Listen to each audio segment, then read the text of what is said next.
Welcome to the HIO Show. I'm Stu Cowan of the Montreal Gazette, joined this week by former Canadian Chris Nyland of TSN Radio 690, columnist Jack Todd, and Andy Bennett of CBC Daybreak. Chris, it might have been a highlight of the season for the Canadiens with their win over the Anaheim Ducks, and Mike Brown is the first star. You have to be really happy for a guy like that. Yeah, happy for him, happy for Lesio, happy for the whole team, actually. I mean, when you're in a slump like they've been in, one win like that can do wonders for a group of guys, you know. Going to the rink today will be a whole lot better than going to the rink the past 2 months. So, yeah, it was awesome to see the guy get, you know, rewarded for the hard work he's put in. He constantly out there playing the body, sticking up for teammates. Good for him. I couldn't be happier for the guy. And you were in the room after the game, and the players were just really happy for this guy. He seems to have won them over quickly. Look, they all talk about what a hard worker he is, and just going into that room, it just felt different yesterday. I mean, we've been dreading going into the room afterwards. These guys needed that win for their pride, for their sense of confidence to play out the rest of the season. And, you know, it is great to see a guy like Mike Brown and making the most of under 8 minutes of ice time. I mean, to see what he was able to do. The guy's got speed. He's gritty. You know, fighting to feed Lesio on Lesio's winning goal. It was really great to see him rewarded, and it was great to see the fans give him so much love when he got that first start. 7 minutes and 42 seconds of ice time, a goal, an assist, 2 shots, 5 hits. He's averaging 4.4 hits per game. The second forward in that category is Mike McCarron with 2.8. So I think while playing 6 or 7 minutes a game, his hits per minute are way up there. And there are a couple of local arrogant radio hosts who think he's crap, who maybe want to take another look, because you need a guy like this badly. He can play. He's quick. Chris, he gets in there on the forecheck, and he was talking after the game how he can create, or he says, I think I can create some offense just getting in quick and knocking defensemen off the puck. Yeah, you know, again, it's nice to see him get rewarded. He's a role player. If they can use a role player like that, and I think they can moving forward next year, they have enough bottom 6 forwards here to be able to get 2 good, solid lines for next year. They get that out of the way. That's out of the way. But know who you want. And that's what these guys are doing now. They're auditioning now. The Lesios, the Browns, the De La Roses. They're all auditioning. And next year you shouldn't even have to worry about the bottom 6. It's the top 6 they're worried about in the offseason. And that's what has to be corrected for this team to be able to be a threat once again. And Brown's not your typical enforcer background. You know, he came up through the U.S. National Development Team program. He played University of Michigan. Another guy that was really added some toughness to this team is McCarron, Jack. He's had 3 fights in 15 games, making me feel old. He fought Dave Manson's son. I know. I remember Dave Manson very well. I don't want to see him fighting quite that much. So Chris would know better than me, but, you know, if this guy has a big offensive upside, he's doing an awful lot of fighting right now. I don't want something to happen to him like happened to Nordy. But he's winning his fights, and he's winning them in short order, and he's huge. So, as someone who's not a huge fan of hockey fights anymore, it's not, I mean, everybody knows it's not my favorite thing now, but I feel like McCarron, when he fights, he does it at the right moments. He's not one of those guys that's just going to, you know, drop him in for nothing. I mean, yesterday he was answering the bell for actually a clean, what I thought was a clean hit. He comes to his teammates' defense, and I loved his reaction after that fight last night. He was so amped up. He's yelling at the crowd, and even if after the game he said, you know, I let my emotions get away with me, I shouldn't be doing that. Why shouldn't you be doing that? That was awesome. That just got the energy in that building going so much more than we've seen. Yeah, he said after the game he didn't want people to think he was sort of showboating. Yeah. And he also knows I'm not out there looking for fights. He says, but the way I play and the way I hit, guys are going to come after me, and I have to stand up to them. You know, the best way not to showboat is not to showboat. After the fight, just go to the penalty box. And if you got something to say to the guy you just fought, go ahead and say it. But don't do the I'm the champ stuff. I hate that stuff. But again, good for this kid. He wants to make the team. And listen, to score goals, you got to have room. And right now he's making some room for himself. So maybe in the future, you know, people are going to back off and say, oh, I might not chop this guy. I might not do this to that guy. I might not hit this guy because I might have to fight this guy. Yeah. So he's going to make room for himself, and it's a good thing. But, you know, like, I don't know why I worry about him, but because I didn't worry about myself. Why am I worrying about this kid? I just don't want to see him, you know, end up like a commissaric, if you will. But I certainly like the way he's playing. The Canadians need that, quite frankly. You know, they got all the speed in the world. That's all we hear. They're fast team, but they're not tough. Well, this is the way you get tough. That seems to be spreading through the team. I mean, Stéphane Matteau, who's been looked like a total bust since he got here, he led the team in hits against them. He had 6 hits in 12 minutes and 45 seconds, so maybe the message was finally First time I've seen him look good, and you know, he was, with him hitting, with Lesio out there, who's huge, with McCarron, with Brown playing the way he is, this is a very different team than when you had 8 Smurfs and Pacioretty out there, you know? Nothing against Smurfs, but, you know. Were you ever a first star, Chris? You must have been a first star at some point. Quite a few times, actually.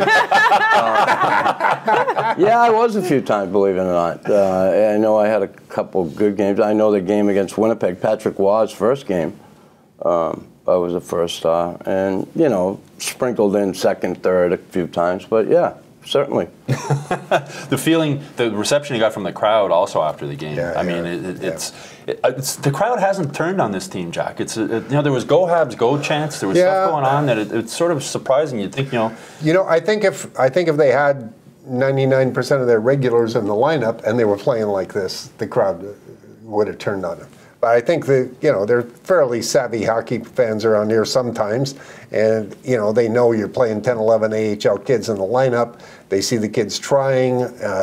You know, they're not going to get on. They've been waiting for something to cheer about, though. I mean, this is like giving a starving man a drink of water, having that game last night and having Mike Brown be the first star. I mean, this crowd at the Bell Center has just been, they've tried. I mean, there's been games that are just a snore to get through, and you hear those smattering of go Habs go, but these fans have been waiting for something to really, really cheer about, and it was great that they were given that in that game against the Ducks. They might also just be happy because the tickets are cheap now.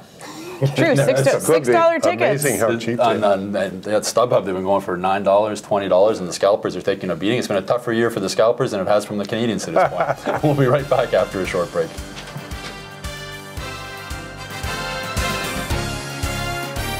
Welcome back, everybody. Chris Ted Leonsis, the owner of the Washington Capitals, had an interesting tweet this week when he said in the playoffs a team needs 2 first lines and 2 third lines. The Canadians, I think, are a long way away from that. To win? To win. What does his team know about winning up until this year? I mean, all of a sudden, Ted Leonsis knows what it takes to win a hockey game. You know, I'll agree with it in a certain extent. I mean, you do need 2 top lines. We know that. And if you say you need 2 third lines, well, you know, you need them. But again, you need a good checking line as far as the third line. The fourth line, God, if it's as good as the third line, then you're in good shape. So he's really not far off base. He must be listening to the new coach. One thing that would certainly help the Canadians, Jack, is a better power play. This is 3 years in a row under Michel Therrien. The power play has been brutal, around 16%. And I don't know if he has the answers on how to fix it. I don't think he has the answers. And they've tried shuffling assistant coaches around all kinds of different ways. Nothing has happened. And you mentioned this week, I'm a bit of a partisan of Guy Carbonneau. I thought he was unjustly fired here in the first place. Some weirdness with Gainey, you know. And, you know, I look back after you mentioned that they had the best power play in the league in 2007, 2008. I did several road trips with the team in 2007 when Garbo was coach. Found him a great guy to work with and everything. But then looking at the breakdown on this team, besides having excellent power play, they got goals out of a bunch of people. Kovalev had 35, Higgins had 26, Kostitsyn had 27. You know, I thought he had 27 arrests. You know, I was like, maybe he did. But one of the big things was they got 62 points out of Mark Streit. And this was when they still had a power play. And now you bring this in year after year after year. Something has to give. You're not going to win a Stanley Cup. I don't care if everybody's healthy, Price is back, everything else. You're not going to win a Stanley Cup without a power play. And there's no real reason why. Like, I always, it confounds me that they have such an ineffective power play, especially when we've talked for so many years how important special teams are, especially in the postseason. But they have tools to have a good power play. I mean, you've got PK Subban with that big shot. You have guys like Brendan Gallagher that like to be in front of the net. You have speedy guys. You have guys that can be a little bit gritty, and it just never seems to happen. And when you're watching it from up high, like we are at the press box, it just looks so stagnant all the time, and you're just wondering why is this so obviously not a moving power play? And you know, there are nights when PK's out there, and my reaction is a little bit like the old line about the best baseball line ever written, which was that Willie Mays' glove was where triples went to die. I feel that way sometimes about PK, that his stick is where power plays go to die.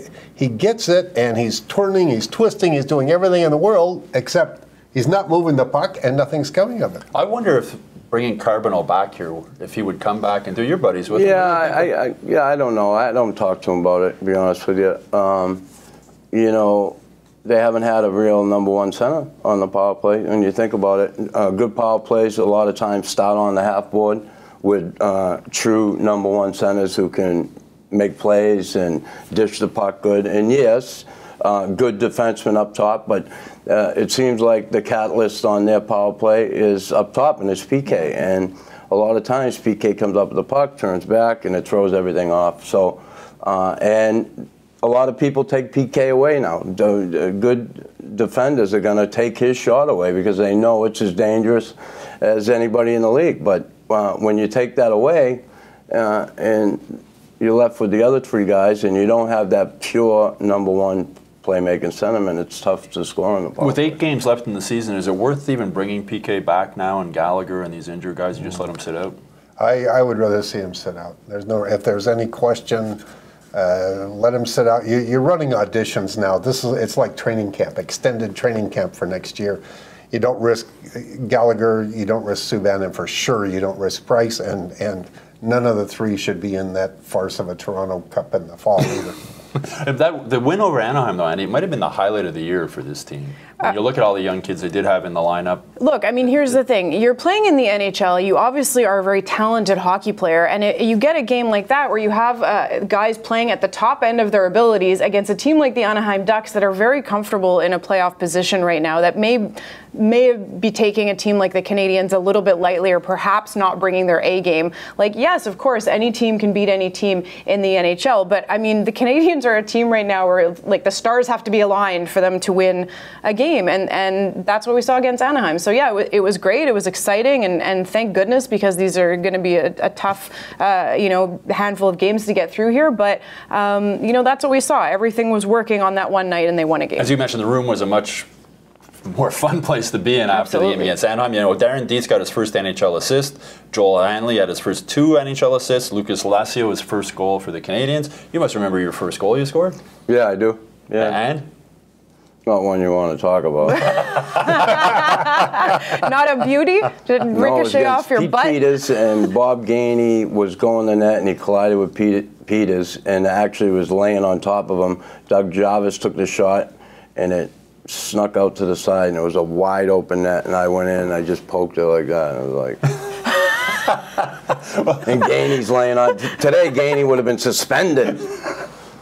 Well, Max Pacioretty's been struggling, and he's not the same player without Brendan Gallagher. I looked at the stats. In the 25 games without Gallagher, he has 5 goals, and he's minus 15. Yeah. And this is a guy who was an NHL best plus 38 last year, and I'm wondering if he came back too quickly after that off-season injury. I wonder if the captaincy isn't too much of a burden for him. He's a little bit fragile mentally. He's not the most physical guy in the world, and Gallagher fulfills those roles for him. He brings the mental toughness and the physical toughness to that line. Without him, Max has really struggled. You look at that shift from plus 38 to minus 15. That's just about a season right there. That's enough to kill you.